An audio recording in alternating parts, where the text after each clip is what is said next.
This is why you should always check if your doors are locked before you leave the house and when you come back. Just in case TikTok does shut down, here are my other socials and make sure to subscribe to my YouTube channel because I'm always posting story times there. This story actually happened to my older brother and it spooked him real bad. To the point where now he makes sure to triple check that the door is locked. So this happened back in college when he used to live in Jersey City on his off-campus apartment with one other roommate. He told me that it was one Friday night that they decided to go out to the clubs because they needed an escape from school. Also keep in mind, my brother's roommate invited his friend from home, so right now it's the three of them. So my brother had his own room, his roommate had his own room, and the friend would be sleeping on the couch in the living room. Also, the couch had a pull-out bed, which is very, very important for later, so keep that in the back of your mind. So my brother said that they left their apartment at 10 p.m. to start their night out. Fast forward, my brother said at one point in the night he got a little sick and, he had to head back to the apartment. He insisted that he went back alone and that his roommate and their friend did not come and, help him out because he wanted them to enjoy the nightlife. Plus, my brother was grown, so he just didn't need to be babysat. He told me he finally made it back to his apartment, and he remembers locking the door behind him, but I guess that wasn't the case because here's where it got really weird. My brother said at 2 a.m. he started to feel his stomach acting up and decided to use the bathroom to, of course, let out whatever was ruining his stomach. He threw up, he did what he had to do, and he said as soon as he was done and opened up the bathroom door, he saw someone sleeping on the couch. They had a blanket over their heads, so he just assumed it was his roommate's friend. So my brother said at this point he was tired from, yakking a lot, that he went back to his room, closed the door, and went back into his bed. He told me that even though he was tired, he got this uneasy feeling, and it wasn't like a I'm gonna throw up feeling. It was like an energy shift, if that makes sense. He told me that it was hard for him to fall back asleep, so he got up, went to the edge of his bed, sat there, and was on his phone. While he was on his phone drinking some water, he realized that the friend was just sleeping on the couch but didn't pull out the bed. And I've been there before, and y'all, the couch, if you just sleep on the couch alone, it's uncomfortable. You're gonna wake up with the worst backache in the whole entire world. So my brother decided to text his roommate as a joke,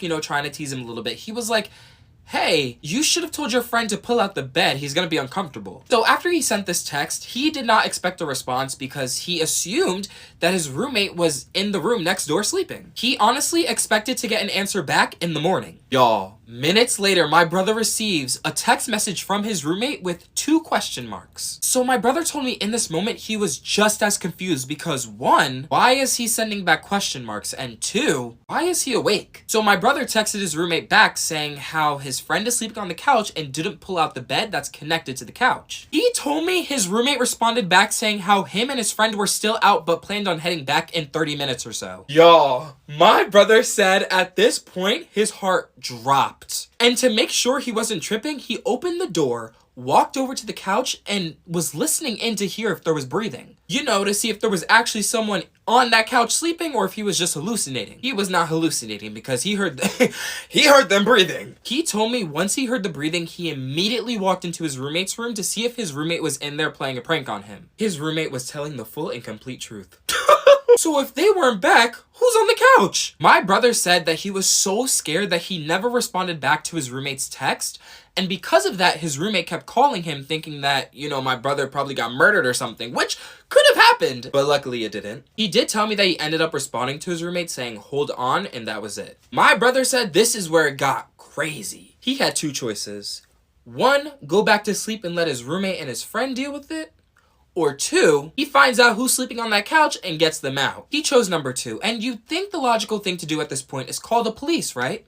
He did not do that. My brother said he walked out of his roommate's room on a mission. He said he was filled with so much adrenaline at this point that he walked over to the kitchen, got a pot, and instantly started yelling at the person to get up. So the person on the couch ended up shooting up from his sleep and my brother whacked him with the pot. While he was down, my brother snatched the blanket off only to find out it was some random older man that did not live in the apartment complex at all. So my brother observed the person and ended up finding out that he was armed with a gun and a pocket knife. So he grabbed both of the items from him and pushed it away, and he observed him more and kind of came to the conclusion that he was homeless. He also told me that the man was under the influence in this moment. My brother said once the man gained consciousness from getting hit with the pot, he instantly started yelling at the man to tell him how he got in this apartment, why he chose this apartment, and just trying to get a lot of information out of him. The man told my brother that he waited outside the apartment complex until someone came and opened up the door, then pretended to be a resident so they would let him in, and while he was in, he was walking walking around tugging on doors to see which one would open, and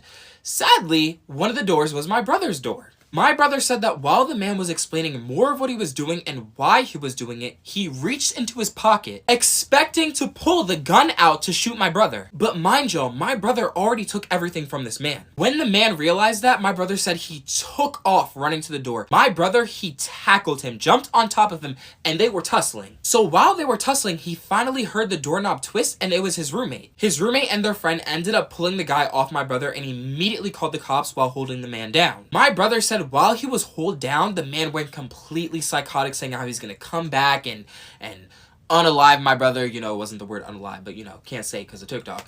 But he just said it was overall traumatizing in this moment. When the cops arrived, they took the man away, took his gun, his knife, and they don't know what happened to the guy after that. But after that night, the apartment building ended up hiring 24-hour security, and once the news got sent around what happened, everyone was on alert. But now, y'all, my brother, he makes sure to triple check that the door is locked before he leaves and when he comes back.